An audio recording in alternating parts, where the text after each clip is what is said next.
M-am născut într-o familie în care părinții mei au o istorie interesantă.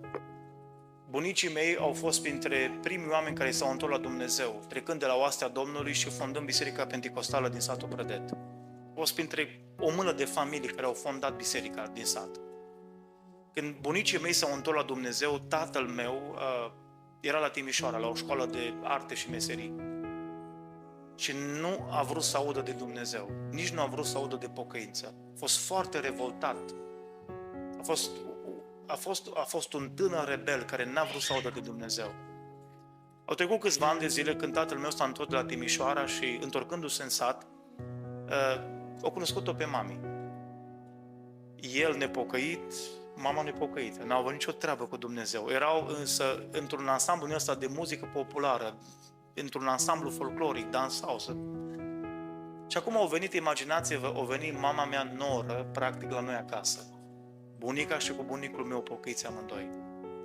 Știți cât a durat? Un an de zile, când mama mea a venit acasă la noi, prin căsătorie, după un an de zile, văzând exemplu bunicii mele de pocăință, mama a încheiat legământ cu Dumnezeu și și-a predat viața în mâna lui Dumnezeu. Asta era în 1979. Mama a încheiat legământ cu Domnul.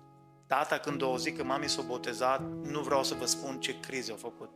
Au vrut să divorțeze, au vrut să o trimită de acasă.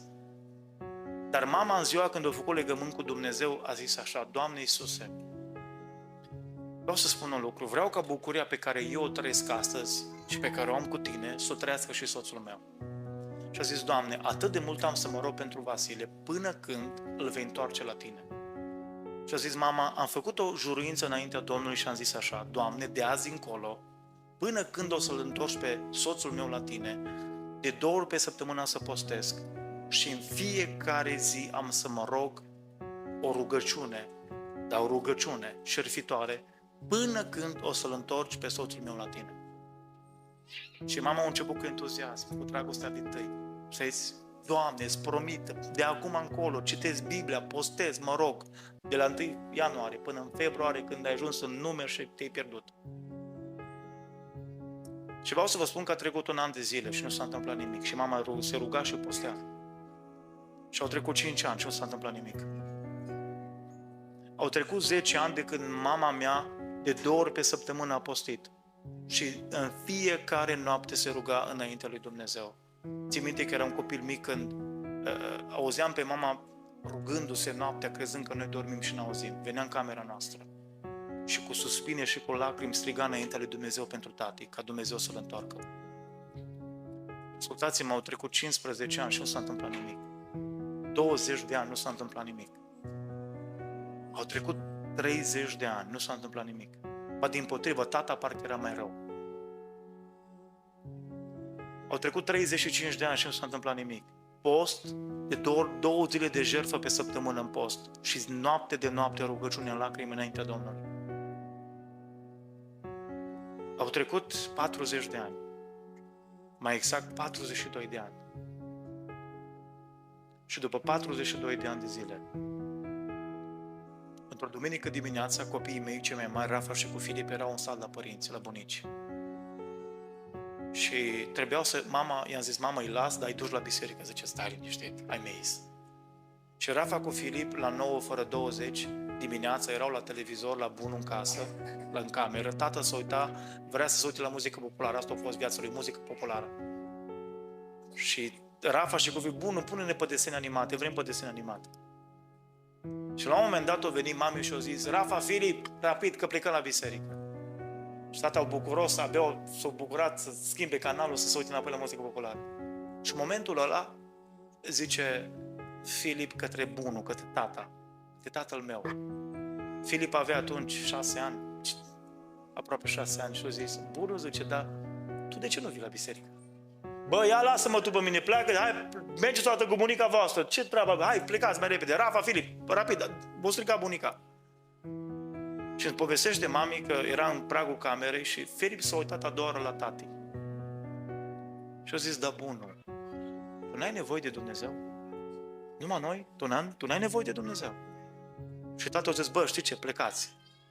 S-au dus la biserică Și mama se întoarce la 12 de la biserică și îmi povestește că e șocată. De ce? Pentru că de ani și ani de zile, niciodată ea nu s-a întâmplat când a venit de acasă să fie televizorul stins la noi.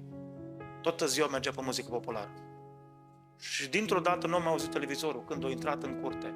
S-a dus repede la tati în cameră să vadă ce s-a întâmplat. Televizorul era stins și tati era cu capul pe masă și plângea.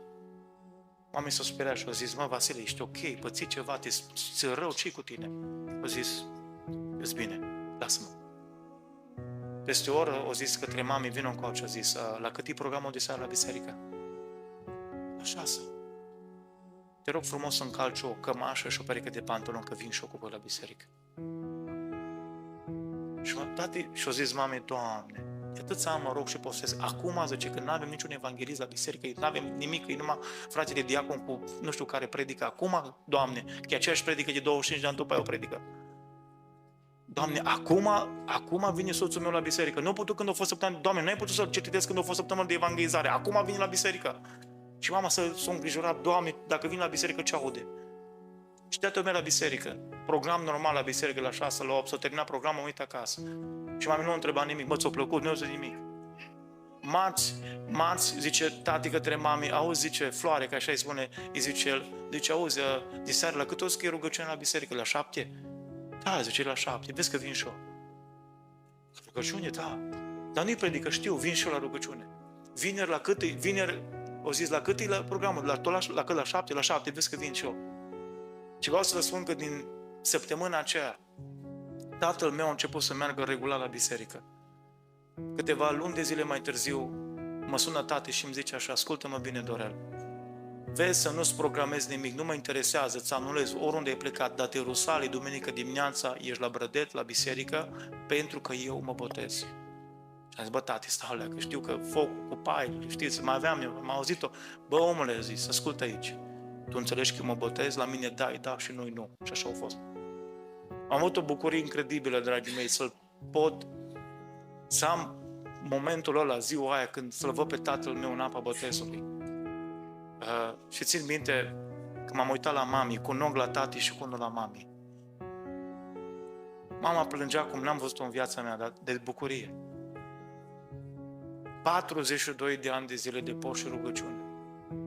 Vreau să vă spun că de momentul în care eu m-am întors la Dumnezeu la 18 ani, au fost săptămâni când am zis: Doamne, știi, n-are rost să mă rog, oricum parcă e împietrit, n-are rost. Au fost momente când eu am renunțat să mă mai rog pentru tatăl meu, dar mama mea nici măcar o zi. Și după 42 de ani, Dumnezeu a adus ziua în care tatăl meu s-a întors la Dumnezeu. 42 de ani de post și rugăciune.